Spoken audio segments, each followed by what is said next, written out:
Thank you. No, my name is Alice Namu, a marriage counselor. And now, when we talk about business and women, I want women to see business like a pregnancy. You don't go carrying pregnancy for every man.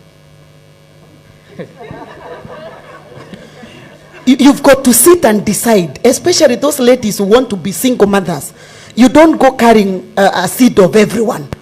You've got to sit, make you see, you look, this one is tall, good, handsome, I can carry this. This one, no. You know, you've got to choose what kind of a seed you want to carry. And if you have to choose the type of seed that you have to carry, then you've got to choose the type of business that you've got to do. You cannot carry all businesses. Because you realize, if many of us here were asked, what do you do? They'll tell you, I do some tea, and I'm also trying to do some vitenges. And next week I might be trying to do some avocados. And I'm also thinking that so at the end of it all, you cannot even tell us whether it is a twins, or you are carrying 4, or you are carrying 6. And this pregnancy now becomes too heavy for you. At the end of it all, then the hospital must declare, let us do an abortion. Because it's too much. The womb cannot carry. Now, when we are looking for support systems, like you want to go to the banks, or you want to be cancelled, or you want to do what, it depends with which seed are you carrying. You decide that I will go to Stanbic Bank, get 10 million because of the seed that I'm carrying. When you go for an ultrasound and you are told your child is a boy, you go shopping for a boy. You just don't go shopping and saying, fine, it may be a boy, but I'm doubting it can be a girl. You've already done the ultrasound, so you know you need blue, black, gray. You don't need red, or you don't need pink. So when we are in business, how I would wish that just even before they go for the support systems, and before they go for this, we go for these loans, and we go for these support things, let us first understand, what does our business want? What do you need as per now? What do you need? Because some of the things that we are asking for now, we need them when the child starts walking. I mean, you don't need a baby walker when the baby has already walked, do you? No. So what is happening in our businesses, we can go to banks, we can go to all over. We are here in Women in Business, but we actually cannot be supported. Reason being, we actually don't know the type of the baby that we are carrying. And that is quite unfortunate.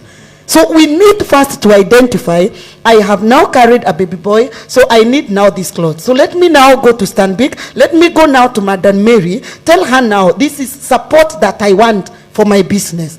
But always you hear us say about the KRA, we really like complaining.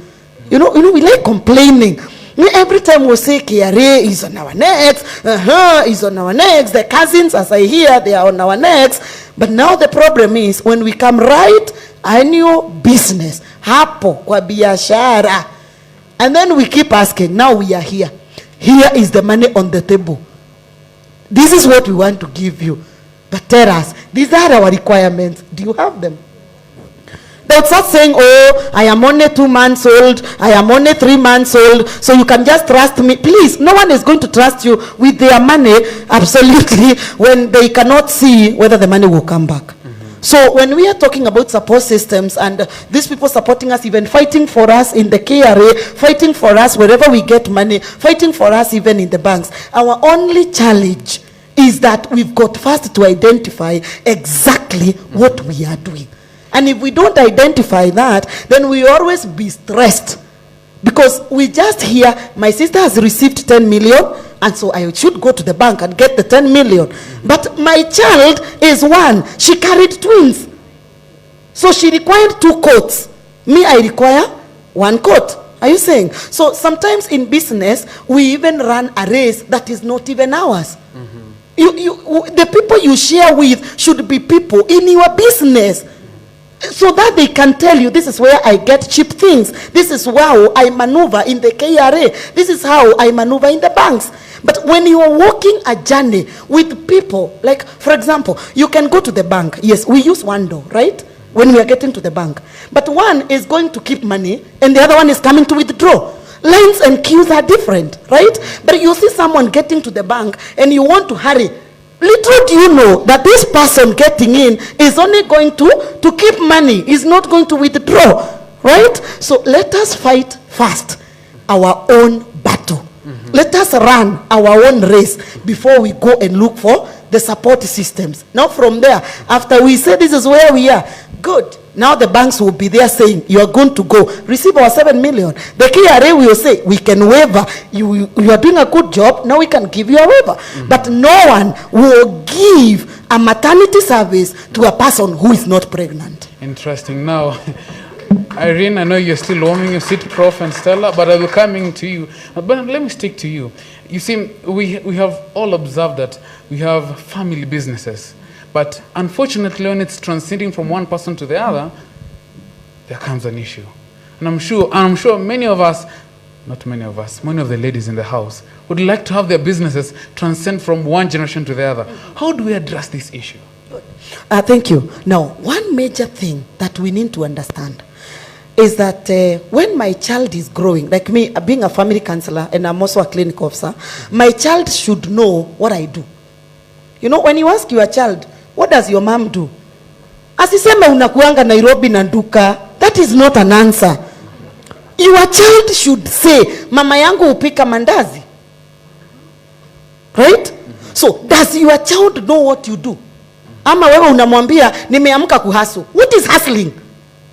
Ni nini hii hustling? So, the first thing is your child should understand that my mama cooks tea. Good. Now from there, when she's growing, she asks you, Mom, how do you cook tea? You tell the child, I add milk, I cook black tea, I do this, right? After she's like 10 or 15, you are able to bring her to the kiosk. You see what you are doing, all right? If we don't move with our children in our business, it will be very difficult to leave them carry on the business. Because they will be children, all right? If they may be 30 years, but they are children. So the best thing is, as young as you think your child is, carry them to your business. Let them see you sell the clothes. Let them see you do whatever you are doing. Then from there, they will start creating interest. All right? But let us not try to engage our children when we are already retiring. That is when you are telling your children, now who wants to take over? All right? So we need to engage our children right from when they can understand. So that now, if you see there is no interest, ujue hapa, I don't have a person to take over. But if you see them with interest, now you start coaching them. This is where I get goods from. This is where I get loans. This is where our land is. You see? But now our problem, why our children are not taking over, is because we involve them when it is already too late. When it is too late, it's like widows, my brother. When a woman was used to the man doing everything in the house, and unfortunately, the man dies, that lady starts from zero. She will not understand, where do I buy tomatoes? Because she was used to just send a text message, come with tomatoes. Sometimes don't send this text message. Tell him, send 100 shillings, I go to the market. Know the type of tomatoes that you should buy anyway, because anything can happen. That business, you are not sure you'll be there forever. So right from now, don't say the business is too young to introduce. No, because you never know you are tomorrow, and you need that business even tomorrow and the years to come. So the only problem is involving our children when it's already too late. Let's engage them early.